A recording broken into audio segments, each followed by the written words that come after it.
Magkano nga ba ang renta sa ganitong klaseng apartment dito sa Japan? At sasagutin nga ni Tanyan sa video na to. Hey guys! Konnichiwa! Ito, mag-quick tayo. Bench tour. May BB house tour. Yan yung apartment nila. Diyan sila sa taas. Magkagano na tayo papunta sa second floor. Ayan, dito yung door nila. Then, ayan. Ojamashimasu. Ayan, nagluluto yung aking jowa. Pagpasok nyo, makikita nyo agad yung kitchen nila. Pagpasok nyo, Shurak Kitchen. Then, here naman yung CR nila. Wash area. Kawawa naman, isang ilaw na lang. Tapos, meron din sila ditong washing.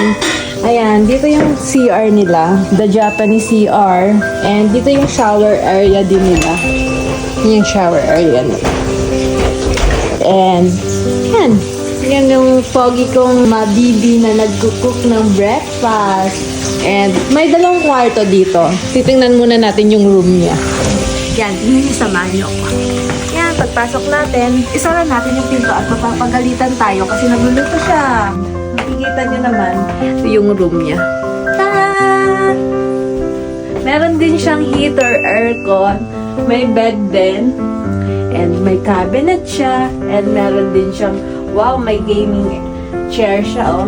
Pwede ka dito maglaro or mag-aral. Napaka-aesthetic ng kwarto ni Bench. Ayan, yung apartment po pala nila, ang may-ari is yung Kaisha po nila, yung company po nila. Pahan po nila to ng per month, 1 month is ichimang lang po. And mas mura po siya, unlike sa amin na nasa city. Pero sa kanila dito yung makikita mo yung natures, yung mga palayan, and may mga baka. Baka ba yun? Kalabaw? Baka ata yun, baka. Nakaka-refresh naman pag napunta ako dito kila Bench kasi feeling ko nasa Pilipinas lang ako kasi yung ambience ba. Dito naman sa bahay nila is pwede ka magsolo pero pinili nilang may kasama para naman makatipid sila naman. Siyempre, mas pipiliin mo yung makatipid para mas madami kang mapadala sa Pilipinas. Tapos ka na magluto? Sige.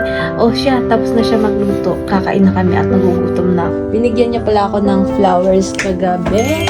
After work ko, dumiretso kasi ako dito. Small apartment lang sila dito. For 2 person lang din. Yan yung bahay nila.